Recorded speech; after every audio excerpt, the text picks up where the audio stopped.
am invested into Pinterest after a recent 25% dip. To put it into perspective, this means that Pinterest lost a quarter of its value. And I will explain to you why. Let's start with the facts. There is 6 very interesting facts I want to start with. So 1, 89% of Pinterest users use the platform for shopping inspiration. Second fact, 85% have already bought something inspired by Pinterest. Third fact, 25% of the time, meaning a quarter of the time, is actively used for searching for products to shop or shopping itself. Fourth fact, Pinners spend 80% more in retail than non-pinners. Fifth fact, 49%, meaning about half of US users' income is more than $100,000 a year. Last fact, the sixth fact, is that 98% of users have tried something they've seen on Pinterest. So you will notice a common trend with all 6 of these facts, which is that all of these facts relate back to commerce and Pinterest. Pinterest might be the most misunderstood and eccentric public company due to what I call social commerce. I believe that Pinterest is this new thing better described as social commerce rather than social media. Why? Well, if I gave you just those facts alone and talked about all the use cases and demographics of Pinterest, which I will, it would more sound like a social commerce business, not social media, not e-commerce. So yes, a social commerce business. Let me elucidate a bit more. So social media is defined as websites and applications that enable users to create and share content or to participate in social networking. Whereas the main use cases for Pinterest speak a different language called social commerce.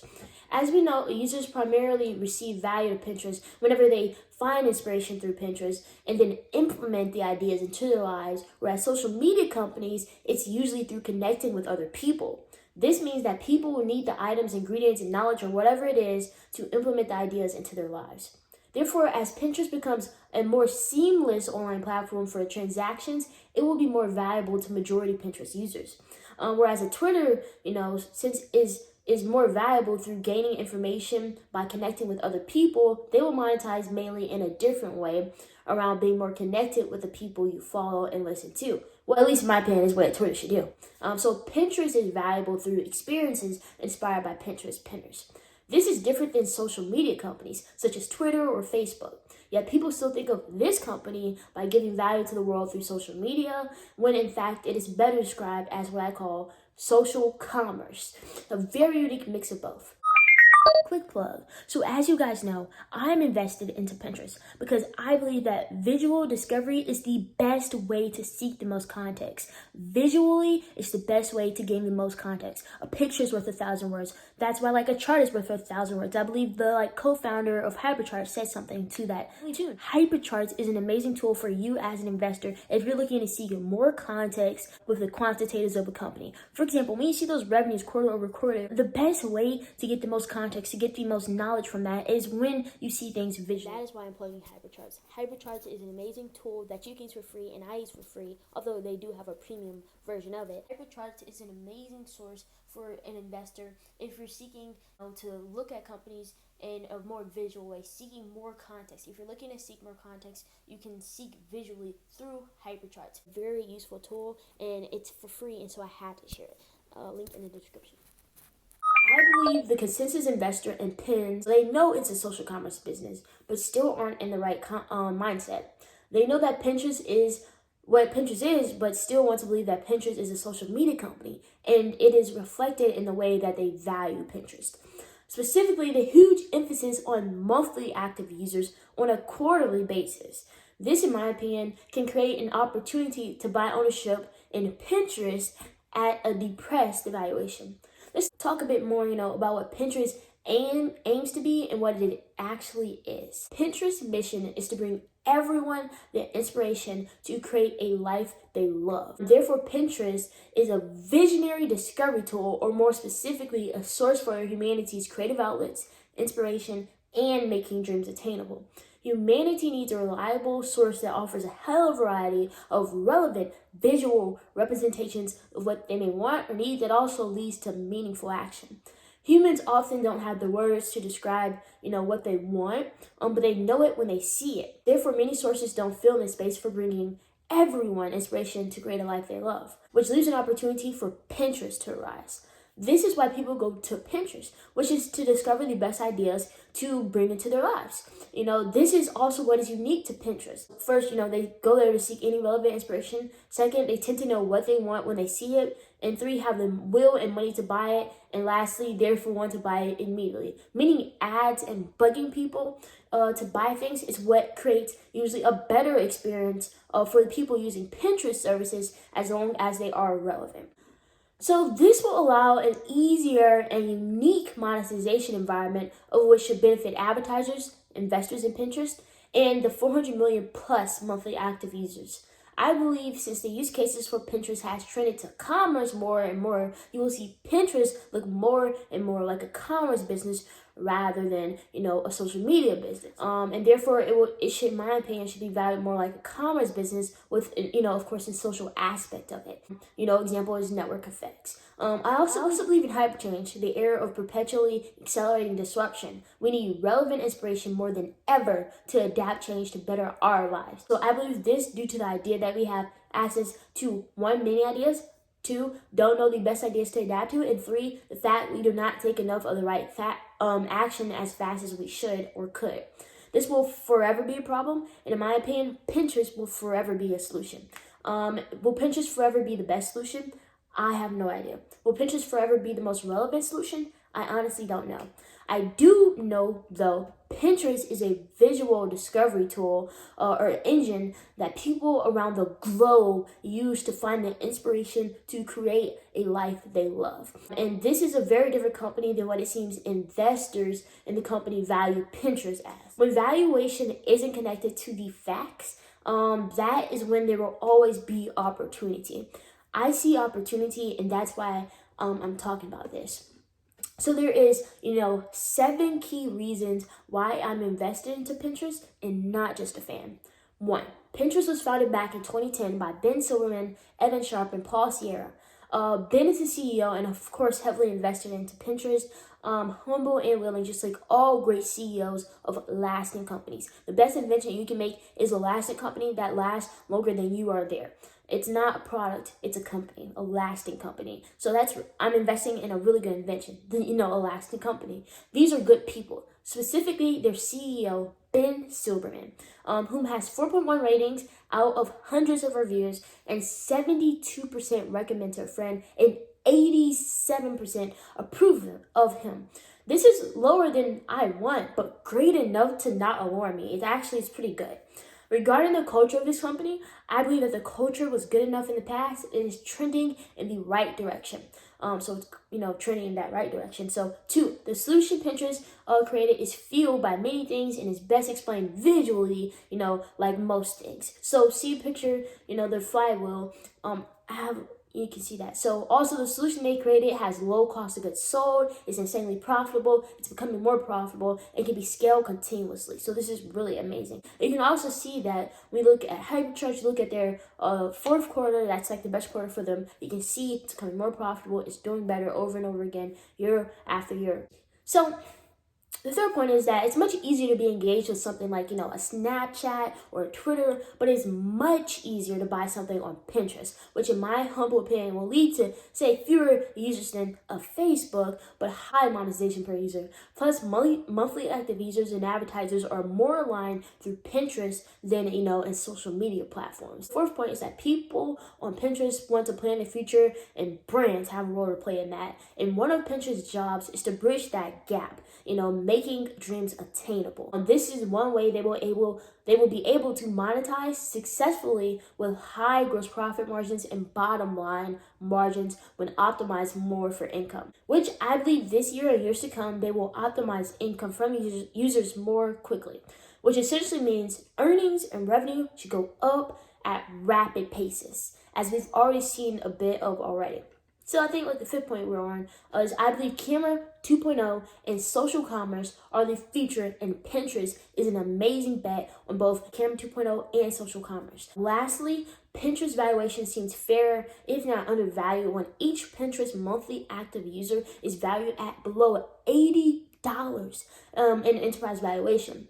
I say this because of their current trajectory regarding average revenue per user, the future growth, the future multiples of fundamentals, network effects, the optionality for pretty much everything for them, the fact they are becoming more profitable as a business is lower than social media platforms they are compared to, and etc. So I believe the demographic of Pinterest is extremely valuable. Actually, you can see a graphic. So you're going to see the Pinterest user valuation reflected in the market cap trend upward. And so that's what I'm saying right there. So it's simple. Something that is undervalued is something that is not valued correctly. I believe the valuation of each monthly active user is higher than this currently and will be reflected in the market cap and enterprise valuation when in the future they monetize them better and eventually grow the users more in the long term. Also, the success and the optionality of their technology will be reflected in the bottom line in the future. So the last point, the seventh point, is that a company who has in the past grown close to 50% per year with 70% plus gross margins became and continues to become more profitable, gaining users year over year, every year since being public, which by the way is the reason they are down, has pretty much everything I'm looking for qualitatively in a company, and trading at only around a 15 times sales multiple seems really cheap to me. Okay, personally, as of current valuations, I believe this is a good investment for an easy, say, 30% plus returns per year, for at least the next couple of years. This is a very low return on investment compared to what I think other companies in my portfolio will likely bring, but for safety purposes, I wanted to find a low risk company such as this one with high margins, but yet still that high growth that would at least give me like an easy 30% per year. Pinterest is that company. Pinterest, is this company, okay? And I would like to make it up to, 10% of my net worth potentially. If I can get an average cost basis per share around a $30 billion enterprise valuation, that means I want the market cap to go down a good bit. So, thoughts on Pinterest's latest quarter. The effects of their latest quarter was a decline in stock price by 20%. And the cause is the following. So revenue was $613 million versus $562 million projected. And then earnings per share were actually 25 cents compared to 13% projected. The ARPU was actually $1.32 compared to $1.17 projected. And then the revenue was, like I said, $613 million that quarter versus $272 million in the previous year quarter. And then earnings per share was 25 cents, like I said, versus the 17 cents not previous quarter, but like the previous year. And then ARPU was $1.32 that latest quarter versus the previous year, a year ago, it being 70 cents. So also a big miss on monthly active users. In the scary word uncertainty over the next couple quarters regarding monthly active users. Although here's my tangent on it, okay? Regarding revenue and EPS. Revenue and EPS shows what I want to see, which is better monetization due to many things, and one being, more implementation of their technologies, their innovations, and then growth above what the consensus expects. What drives stock prices in the long term, it's earnings and growth. Multiple expansions just helps. So the fact they do amazing on earnings and growth and actually monthly active users pretty much every quarter since being public is something I like. Okay, regarding monthly active users, okay, so COVID accelerated the monthly active users growth and gave us a glimpse of the near future for Pinterest regarding monthly active users. As you can see, they were on trajectory a good bit lower than that before COVID. So in my opinion, you're just seeing monthly active users level off the trajectory they were on due to COVID was like this. And now they're like just leveling off to their previous trajectory, which is more like this, okay? Still growing, but not like that. So a lower slope, basically. So the loss of monthly active users this quarter was mainly web users who weren't really engaged, whereas mobile users grew a lot. I love that mobile users and Gen Z users seem to be migrating to the platform a lot more. Actually, my sister was one of them, and now it's telling me how this is one of her favorite apps, and this is how I decided to finally research this amazing company. This trend impacted different types of monthly active users differently. Virtually all the difference between their Q2 monthly active user guidance and their actual Q2 monthly active users is attributable to a decline in monthly active users who use Pinterest on the web. Okay, these users have tended to be less engaged and generate less revenue than pinners who visited their mobile apps directly. Okay, and Q2 monthly active users on their mobile apps actually grew in the US year over year, and actually grew by more than 20% internationally. So finally, Gen Z pinners continue to be highly engaged. Okay, so US monthly active users under 25 grew double digits year over year and showed particularly strong engagement with their new native content format idea pins. Okay, so a decline in monthly active users overall, of course, sucks, but it shouldn't be too surprising. And also regarding revenue, a decline in monthly active users will always increase ARPU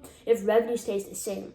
An easy example and simple calculation for time purposes is, say you have 2 users and $5 in revenue from that. That is an ARPU of 5 divided by 2, which is $2.50. Now say you have 1 user and $5 in revenue from that. This is an ARPU of 5 divided by 1, which is $5. So though I will say Pinterest grew their revenues substantially, one has to note that part of the increase of ARPU can be attributed to a decline in monthly active users. Then regarding guidances and uncertainties, so some YouTube video I watched their CEO Ben Silverman basically say that they don't want to sandbag or overestimate anything. So basically they try to just pinpoint, pinpoint. So though I do believe if insiders have uncertainty over the next couple of quarters regarding the previous stuff I've talked about,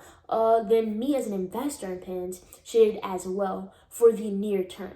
Again, although in the long term, I have a pretty much high certainty of the success of the company, and I believe management does too, or else they wouldn't be so heavily invested.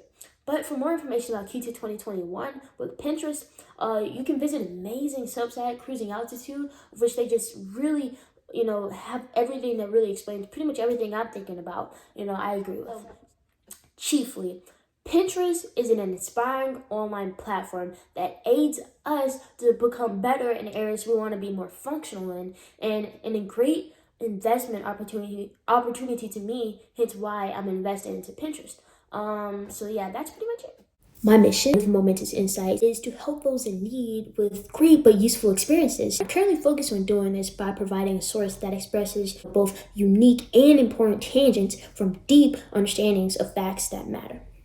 If you believe I do this well, please consider checking out more of my Substacks, tweets, and videos.